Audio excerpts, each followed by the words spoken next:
Alright, so this is going to be the first video I make for YouTube. So I'm going to say what's up. This is Marking Out in the Morning podcast. Now it'll be a vlogcast. Vlogcast. Vlogcast? Vodcast, maybe? The vodcast? I don't know, whatever.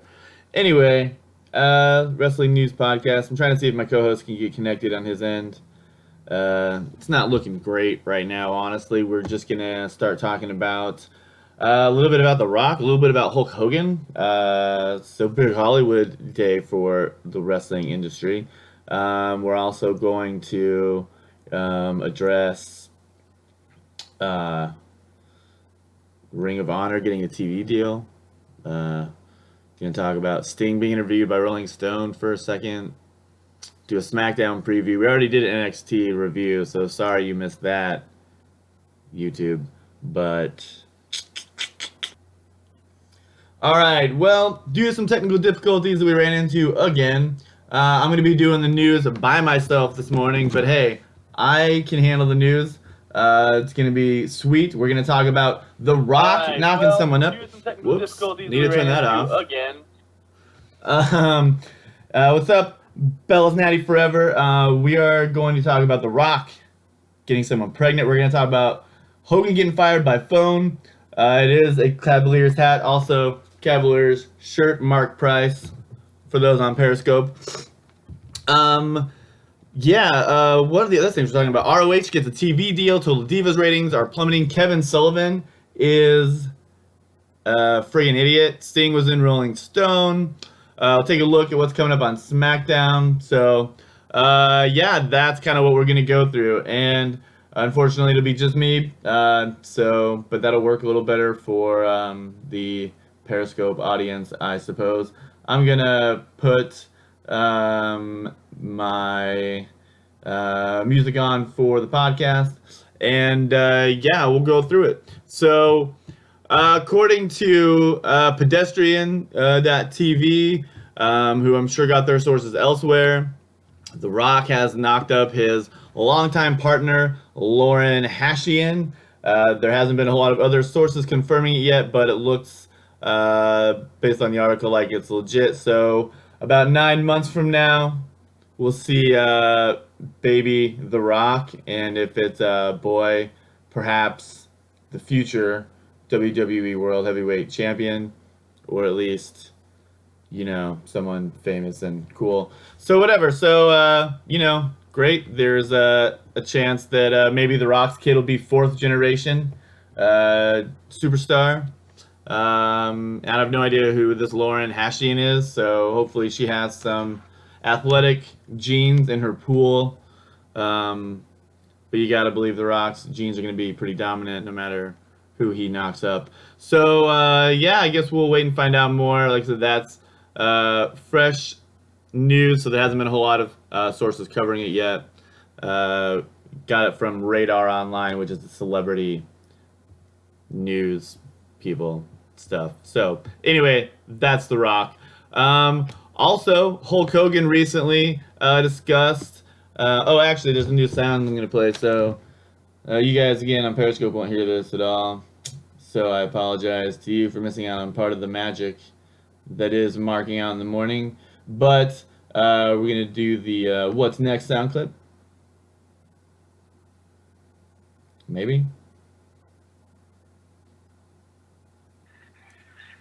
All right, and Hulk Hogan recently talked to USA Today, to Sports Illustrated, about the way he was fired by WWE. Apparently, he called Triple H to just warn him about the news that was going to get leaked.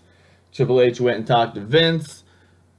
Triple H called Hogan back and said, "You need to resign," and that was kind of it. So you hear a lot of stories about that. I mean, that one obviously was kind of an emergency situation. It's not like they had time to fly him in to talk about it if they were apparently getting a lot of pressure from the USA Network. But for someone like Hulk Hogan, who is arguably the biggest name in the history of the industry, the one who definitely helped make it mainstream, to just so quickly, by a phone call, say, hey, you basically never existed as far as the company is concerned.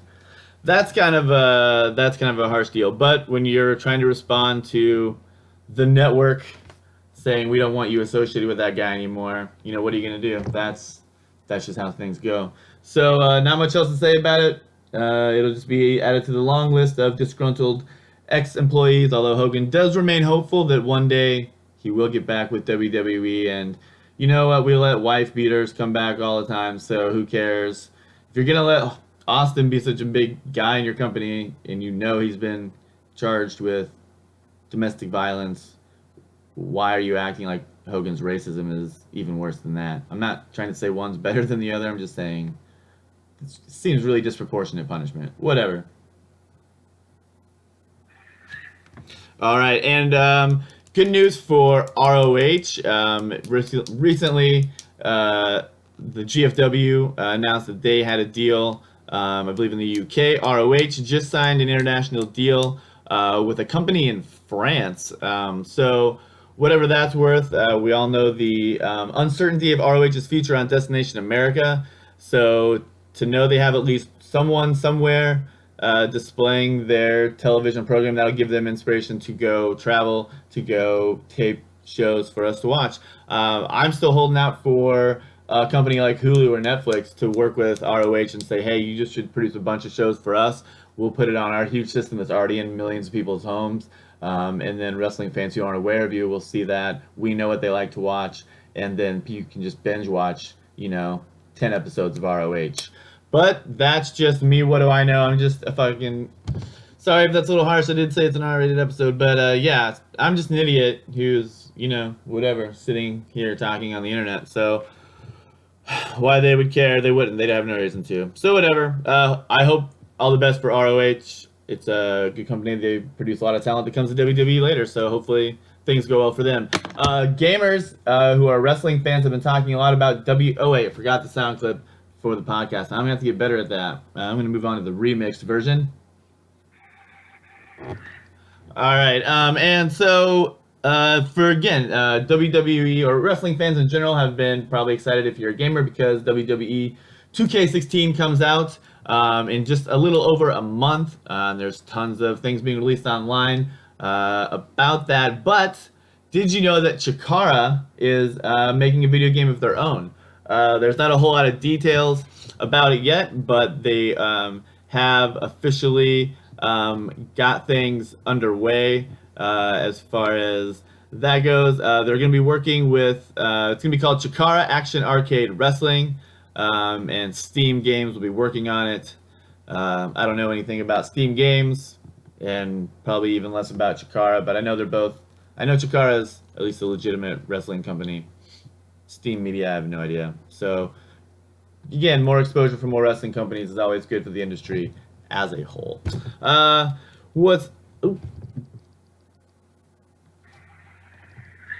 need to get better at knowing to hit that. If you were a fan of Tanner on Tough Enough, if you thought maybe he deserved to be there closer to the end, updates indicate that he has resumed his MMA career, but when asked about it, he said that he's doing it to earn and save money so that he can go to wrestling school.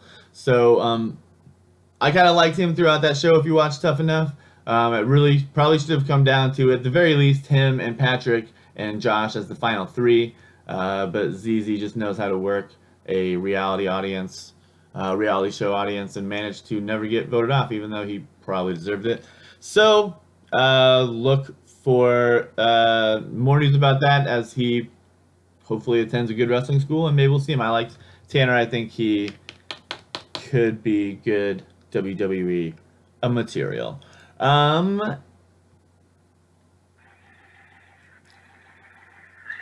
Also, news out about the secondary market ticket prices for WWE Night of Champions. Right now, the average ticket that you're that they have that you're going to pay, it's going to be $137 for Night of Champions. This is where, if I had a guest, I would say, hey, how do you feel? Would you pay $137 to see this Night of Champions pay-per-view in person? Any of the live viewers, if you have an opinion, would you pay $137 to see Night of Champions?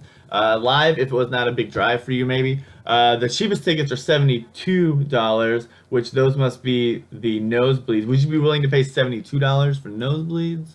Um, yeah, it's one of the most expensive Night of Champions tickets in the last few years.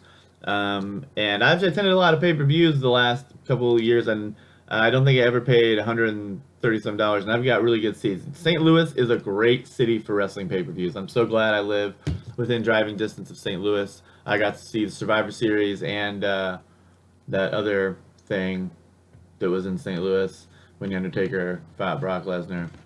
So whatever.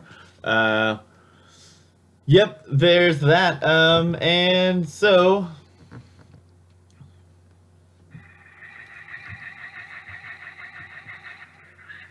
all right, and Total Divas this week focused a lot on Paige getting engaged, a little bit on Jimmy Uso's stand-up comedy, a little bit on, should have been more on Daniel Bryan's injury, but ratings were real bad.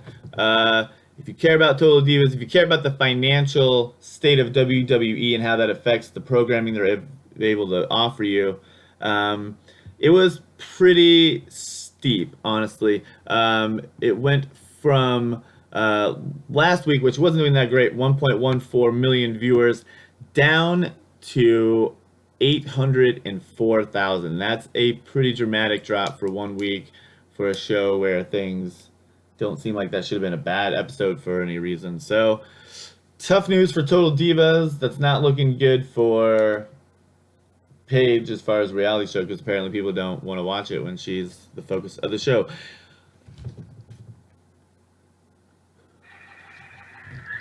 Kevin Sullivan had an interview recently with WrestlingInc.com and said a bunch of stupid shit, a lot that reminded me of what Greg Valentine did. Welcome to the Periscope, Peachy. I don't know if you heard Kevin Sullivan, again, interviewed by WrestlingInc.com. Here are some of the stupid comments he made. One, he explained that Kevin Owens wearing a shirt to the ring was in bad taste and that it makes him somehow not as good as someone like Kevin Sullivan. He also at one point talks about how they need to get back to reality in the storylines, which is Kevin Sullivan from the Dungeon of Doom, who brought the Yeti, who claimed Andre the Giant had a son named the Giant. They had the whatever Brutus the Barber Beefcake was for that group. If you want to talk about reality, man, Kevin Sullivan, I just don't, whatever. I don't like him. You can read more about it at WrestlingInc.com if you want. I mostly think that Kevin Sullivan's an idiot. And other than that, I don't even want to talk about him anymore. So I'm moving on. If you care that much, Sting was recently interviewed by Rolling Stone, so that's a good mainstream exposure for him. He talks a lot about Seth Rollins and how he basically thinks Seth Rollins is the best man in the business right now, and that he had no real expectations of who to work with when he came in. He would jump at the opportunity to work with whoever he could. He's not intentionally working with veterans or intentionally working with young people. He loved his opportunity with Triple H. Again, he's looking forward to his match with Seth Rollins. He likes working with him. And he said even if he comes here only to job out to other wrestlers, he knows he's past his prime. He knows the role he's supposed to fulfill. So seems like he'll be cool with, doing the JOB, and that's kind of what you need for someone like me. I don't even really care about Sting because, so what? Sting. I wasn't a WCW fan, so I don't really care that he's in the WWE right now. Let's see. And that's really it as far as news and rumors, headlines. I don't know if anyone's in the Periscope group and has anything they want to say about anything really about news or wrestling related before I move on to the WWE SmackDown 5-point preview, for us to get an idea of what we can expect tonight on SmackDown. I'm going to play some light music in the background for the podcast listeners. If there's anyone in the Periscope room, there's probably not a lot of people out there. If you have anything wrestling related you want to talk about, speak now or forever hold your peace, because otherwise I'm going to move on to the SmackDown 5-point preview. So there's that. Yeah, Hector, Erica, Doug, Ika, Jim. I assume you're all still out there. It says you're out there. I'm not going to disconnect you, but if I don't see any action here in a second, I'm just going to disconnect you and make you come back in if you really want to be here. I feel like it's hard to talk to a picture of myself. Oh, why did I not like WCW? Thanks, Coop859. At Coop859. I don't know. Growing up, to me, WCW always seemed like a kind of white trash version of WWE. I felt like maybe that's because I went to trailer parks. Was the only place the people I knew who watched WCW were my cousins who lived in a trailer park. Also, just the quality. You could tell it was that it had that whole Southern Territory NWA, not really even NWA anymore, but at the old school in the 90s, that's why I didn't like it. Then I just became such a big fan of Vince and everything he'd done that I just never, and I was kind of offended almost that Ted Turner started coming in and buying all of the wrestlers that Vince created. And so I didn't like it, and I didn't want to support that because I get really faithful about weird stuff, and this was one of the things that I refused. I refused to pay for any Apple products because I dislike Apple and I'm loyal to the PC Windows world. So that's the kind of person I am. But yeah, so that's how I was with WCW. The only thing I'm really interested in ever going back to look at, I wouldn't mind going through and just watching the Goldberg thing. See how the fans responded live and how they were building him, and then watch the tragic end of his streak. Oh man, that's pretty bad. So yeah, and actually thinking about that right now, because I was talking to someone the other day, last night actually, about if you have wrestling friends and you're all talking about, oh well, I was there when this happened. I was at the show when this thing happened. I can say I was there when Lesnar ended the streak. I was at WrestleMania 30. I've been at the last 9 WrestleManias. So I can say that, and we discussed things that could trump that. And I was just thinking, like, the way being there when Goldberg's streak ended was kind of an epic moment. It might be close, but if you think now, no one really even thinks about it anymore. So, I don't know. We did decide that maybe Andre the Giant being slammed by Hulk Hogan, that iconic moment, maybe if you were at Detroit for that maybe that would be a bigger moment than The Undertaker's streak ending. Also, this is kind of morbid, but if you were there when Owen Hart died, that's probably a little more intense, or a little more cred than even Lesnar defeating Taker at Mania. I was also there the first time Sting stepped into a WWE ring. My nephew barely even knows what that means, but he says it all the time because he was with me. And yeah, we were there for when The Undertaker first came back to wrestle after Bray Wyatt. So, you know, the first real rematch between Lesnar and Taker after their big Mania showdown. So that is that. I'm going to disconnect for a second. Oh, well, maybe not. Someone just hearted me, and I feel like it'd be rude of me now to disconnect. Oh, it was just Ika, so whatever. I'm going to disconnect and start a new Periscope for the SmackDown preview, and then I'm going to edit this all later for the podcast. But yeah, so if you're listening still, sorry, I'm going to disconnect, and in about 3 minutes, I'll be back on with SmackDown 5-point preview. Thanks. Man, if I was like a hot chick, I bet I would have so many more Periscope followers.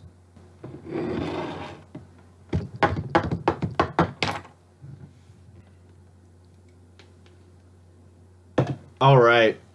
So to close the show, we will go ahead and review the SmackDown 5-point preview as presented by WWE.com.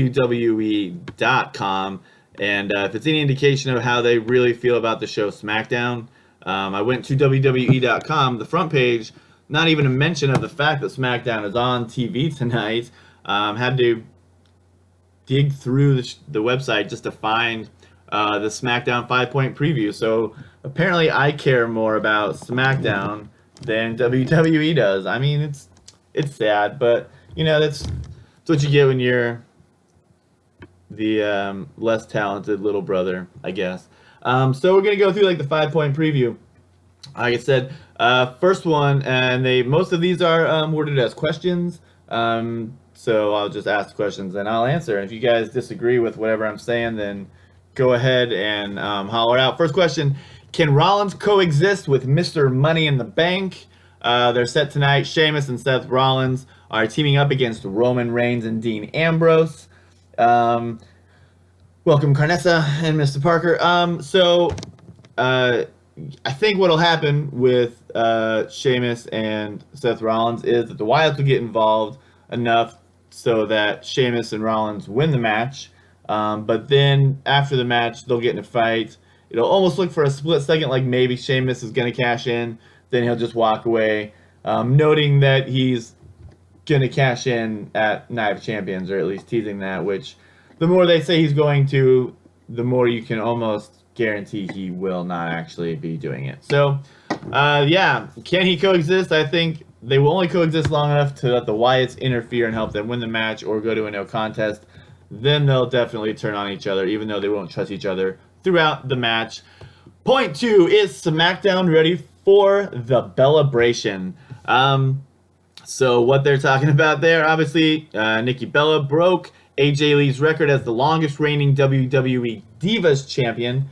Actually, I'm going to move my Periscope over here because I'm actually thinking about recording this on my other thing too. So this way I can just look there. Anyway, the Bellabration. So obviously they're going to throw a dumb party where there's going to be balloons and streamers and crap or whatever in the air. Nikki will come out and say, "Oh my gosh, I'm like the greatest ever." They'll have a rematch at Night of Champions, and maybe this is when Charlotte takes over. Maybe not. I don't know. Whatever. So is SmackDown ready for the Bellabration? That's a stupid question to ask. Obviously, there's going to be a big brawl when PCB crashes the party. Maybe Team Battle also crashed the party. We'll see. Whatever. Next, point 3 on the WWE.com SmackDown 5-point preview. Giant payback for the King of Swing? So basically the other day, or whatever was it, 2 weeks ago on Raw, Big Show knocked out Cesaro. Now Cesaro gets his chance to get his back from the Giant Paul White, the Big Show, one-on-one tonight. So with Big Show not having a role at Night of Champions and not really in line for any kind of push, I hope, I gotta see Cesaro going over in this match. And I still have my fingers crossed that Cesaro is the third member joining Reigns and Ambrose. If for no other reason, I feel like would be the best as far as making that match a good match. If whoever that third person is isn't super important for their story, however they're doing it, then I say put Cesaro in that match. He's got nothing else going on. Give him a win over the Big Show. Give him a really good look when he's on pay-per-view, whatever. I think Cesaro wins with his match on the Big Show tonight. Point 4, SmackDown 5-point preview. Can the show up Owens? So tonight on SmackDown, Kevin Owens against Dolph Ziggler. If you don't watch Main Event like I do on Hulu Plus, they don't even pay me to say that. What's up, Coop859? But you could have seen this already. Kevin Owens versus Dolph Ziggler on Main Event. It was last week's Main Event. You can still see it on Hulu Plus right now. I don't think you can see it on the network yet because it's got that 3-week delay. So unless you live in like England where WWE has some additional programming obligations, or you watch Hulu Plus, or you steal it on the internet somewhere else. I mean, Main Event's sometimes worth it. So all that to say, you could have seen Ziggler versus Owens back then. I think Owens goes over tonight. I think actually no, they go to a no contest, or at least an interference where Rusev causes Ziggler to lose. They're gonna make Owens look good going after the IC title, but they're not gonna make Ziggler do a clean job. So expect Rusev and Summer Rae to get involved next. Oh, I should have been playing the sound effect for you guys too, but sorry, that's I live and learn next time. Finally, point 5 of the 5-point review just says SmackDown get the tables. The Dudley Boys are ready to go head-to-head against the New Day for the WWE Tag Team Championship at Night of Champions on Sunday. I'm going to sneeze.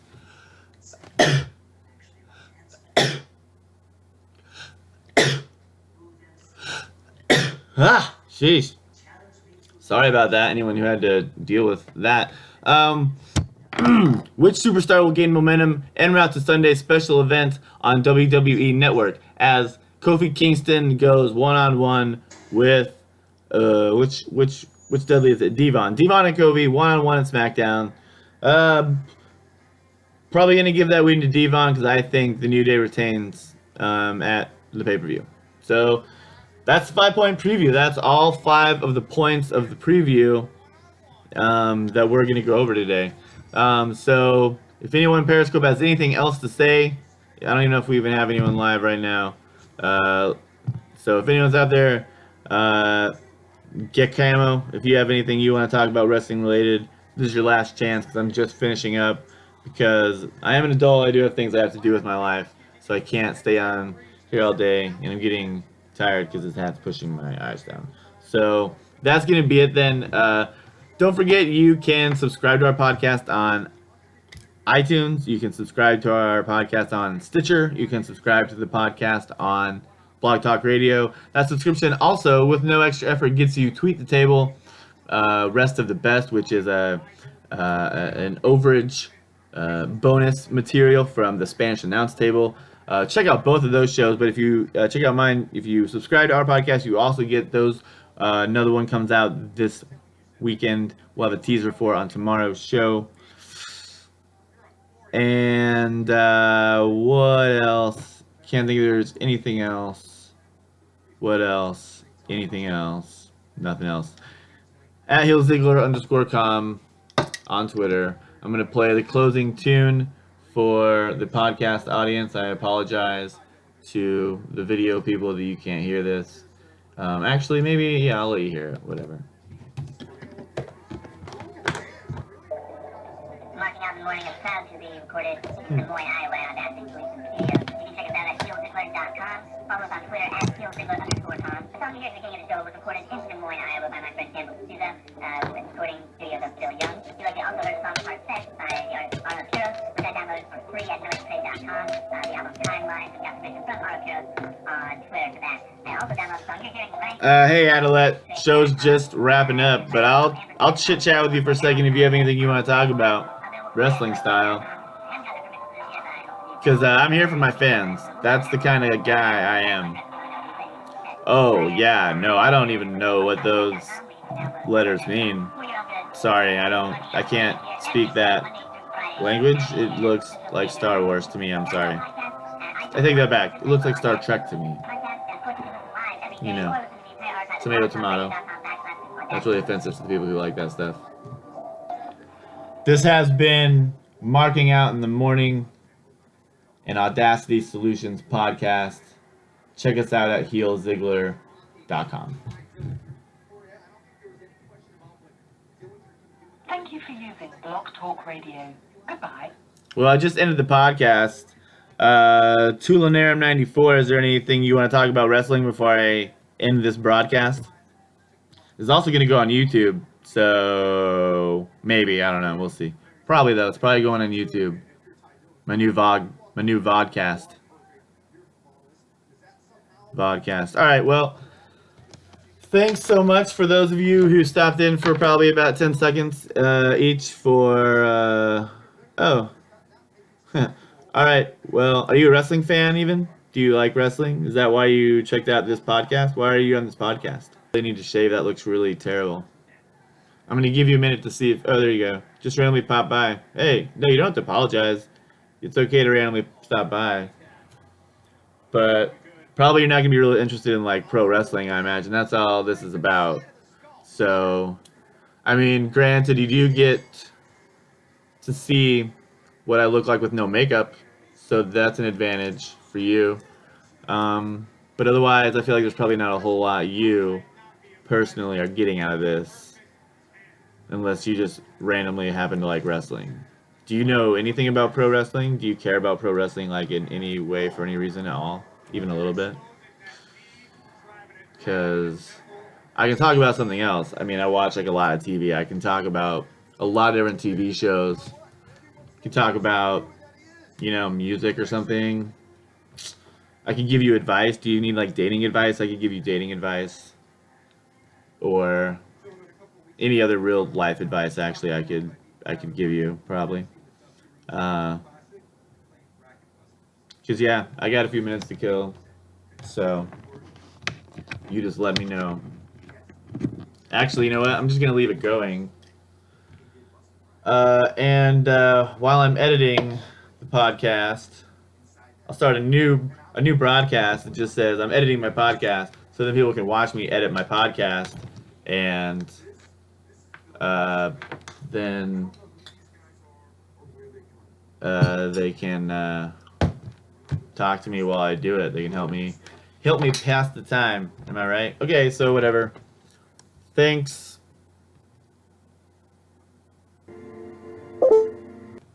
Yeah, I'm literally just editing my podcast. Bro, you just dissed me for the fun. Ooh, no, we don't want the commercial right there. What's up, Games Boris 62? Turkey. Nice. My aunt used to live in Turkey. That's about the only thing I know about it. Istanbul, yeah. I mean, I'm from Iowa, Des Moines, Iowa, in the dead center of the United States. Kazakhstan. Man, that's amazing. Yep, I'm in Iowa, in America. City is Des Moines. I don't know how well Des Moines is recognized outside of the States. It's barely recognized in the States by people who don't live in the Midwest. So, yeah, it's the capital city of Iowa. We have a golden dome on our Capitol building. So that's cool. Man, I just like blabber on my podcast sometimes.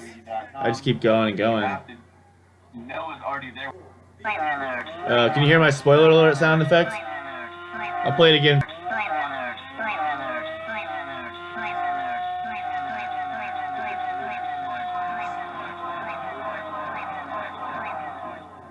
I had last night with my friends, and you guys can listen. I'll make it so Periscope can hear, and I'll be here at Periscope if you have anything you want to talk about. Well, this is Steve Tyler. Yeah, sorry, Angela Bassett. That was There's like a bug right in front of me, freaking out. Juana? Give me 1 second, Brandon, because I can't hear anything you're saying. Talking about my friend Mary, then yeah.